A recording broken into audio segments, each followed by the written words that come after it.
Sí, hay que hacer preguntas de sí o no, porque luego se Está bien escapa. hasta la última. Sí, se escapa muy fácil el entrevistado con un no sin necesidad de explicar un poco más, pero la explicación la pueden compartir ustedes, porque mientras trataba de describir Arbeloa, lo que quería hacer en ese tramo final, porque lo decíamos en el previo del partido, Rodrigo y Vinicius muy pegados por el lado izquierdo, Mbappé también venía a caer ahí, y había mucho caos, la posición de Brahim, la posición de Gonzalo, es decir, el Madrid ganó el partido, sí, jugando ¿cómo? Con una ensalada ahí de futbolistas al final, a la desesperada, porque los cambios que hace de meter a Rodrigo y ya de ir a por todas, los hace todavía con 11 contra 11. Sí, sí. O sea, a Patesis lo expulsan 3 minutos después de la entrada de Rodrigo a la cancha. Yo creo que era más en plan, oye, os pongo en teoría los buenos, el discurso que hizo en la previa, los pongo y ya apañaos como queráis. Y era una situación a la desesperada, no tenía ningún tipo de orden, luego lo hablamos en la pizarrita, pero el hecho de sacar a Gonzalo, meterlo en la banda derecha y tú mismo reconocer que lo necesitas en punta, ¿por qué en algún momento del partido, tú que eres el entrenador, que en teoría eres el jefe de esos futbolistas, le dices, oye, Brahim, tírate a la derecha, Gonzalo hace el favor de jugar por detrás de Kylian. ¿Y quién persigue a Ratio entonces en un contragolpe? Ah, amigo, ese es el problema.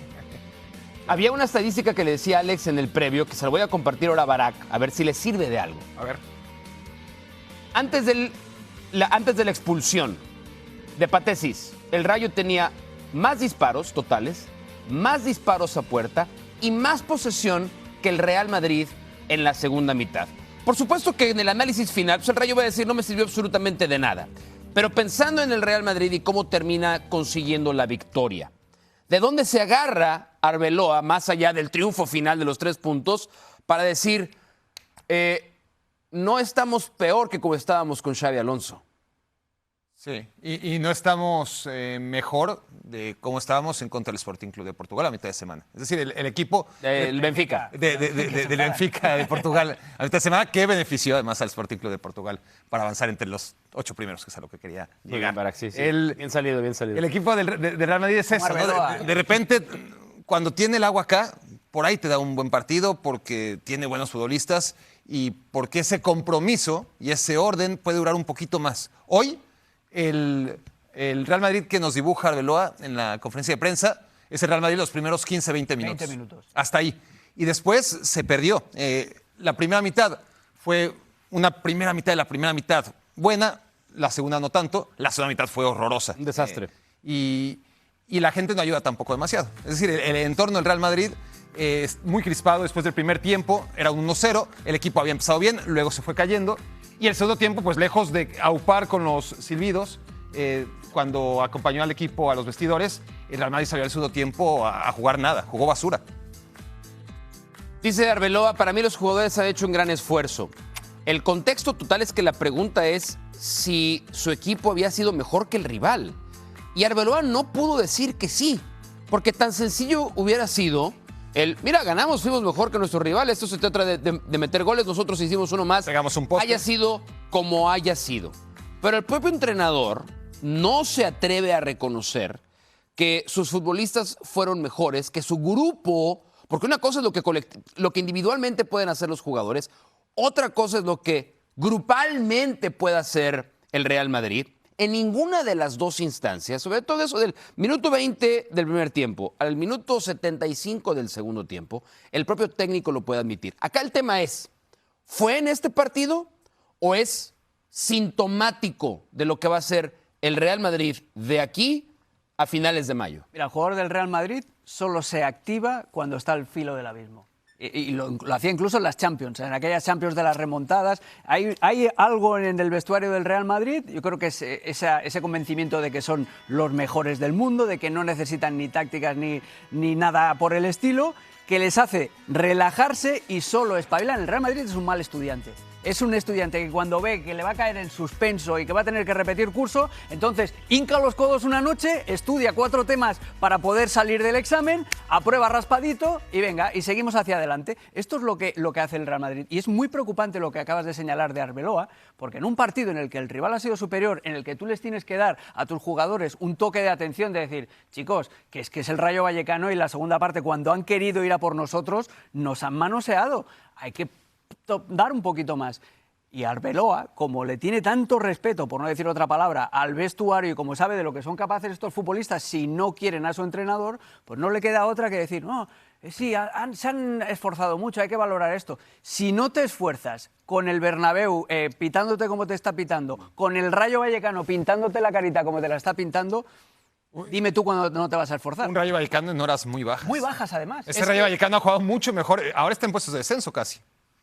Es que eso ha pasado contra no el mejor Benfica de todos los tiempos, a media semana. Ni mucho menos. No era el de Eusebio, no. Y no el mejor Rayo Vallecano. Hombre, el Rayo hace un par de temporadas todavía aspiraba a meterse a Europa. La primera vuelta fue buena. Temporadas dignas. Esta primera vuelta era una versión muy distinta del Rayo. Es que si te pasa en un partido contra esta versión del Benfica, en el que además el Real Madrid tenía cosas que jugarse, porque hablas, el Real Madrid cuando viene el examen es capaz de aprenderse lo que se tiene que aprender, hasta se apunta un acordeón y lo saca del examen y aprueba, ¿no? No lo hizo contra el Benfica, no le pasó.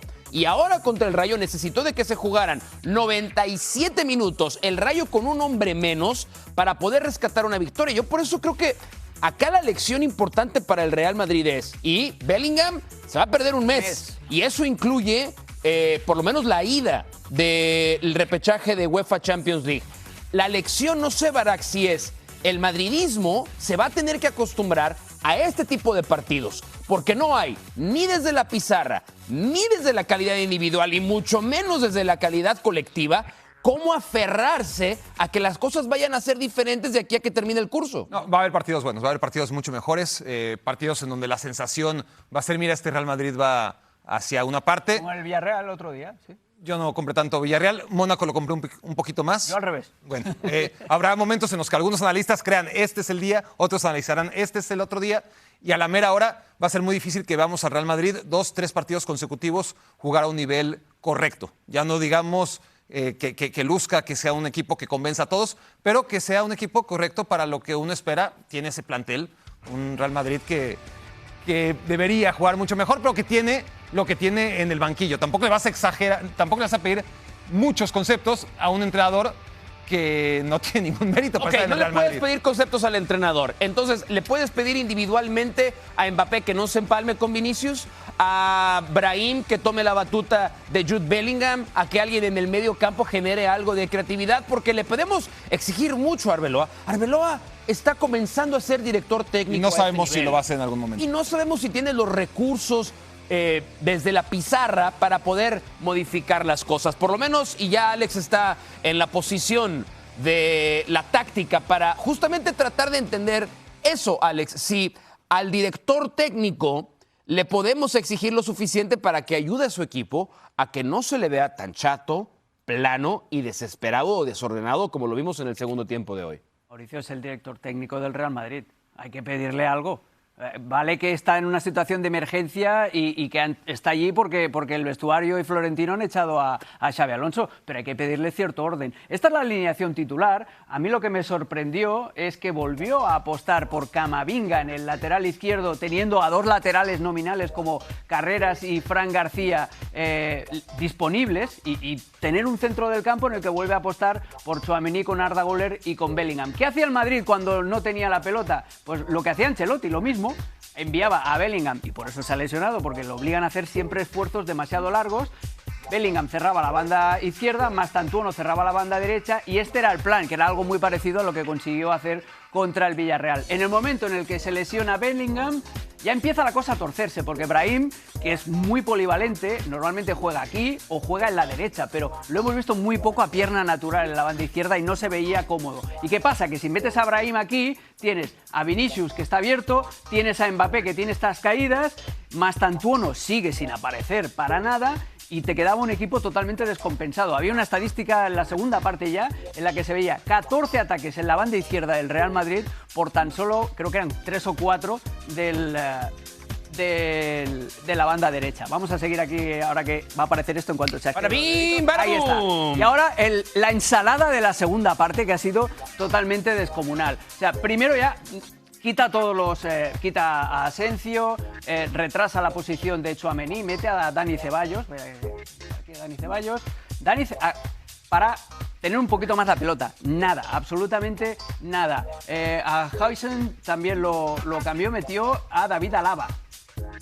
También hay que estar muy convencido de las posibilidades que te da el austríaco. Acaba jugando con un solo defensa nominal.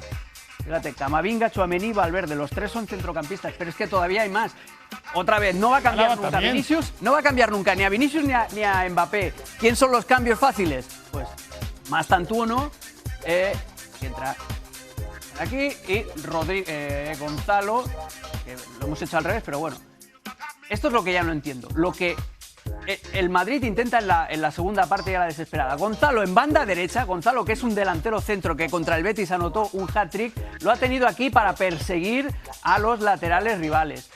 Rodrigo estaba jugando de interior izquierda. Rodrigo juntándose, como decías tú, Mauricio, con Vinicius y con Mbappé. Brahim Díaz perdidísimo por dentro en vez de dar amplitud aquí y enviar a Gonzalo por dentro. Lo del Madrid al final ha sido una auténtica ensalada de delanteros y así que sea lo que Dios quiera. Y ha tenido la suerte de que el Rayo Vallecano se ha tirado 2 tiros en el pie. El primero con la expulsión de Patesis y el segundo con ese despeje horrible de Mendy. Se va a ver obligado ahora sí, aunque no quiera, aunque le duele en el alma, Álvaro Arbeloa no va a poder contar con Vinicius el próximo partido porque está suspendido por acumulación de tarjetas amarillas cuando el Real Madrid juegue contra Valencia en Mestalla.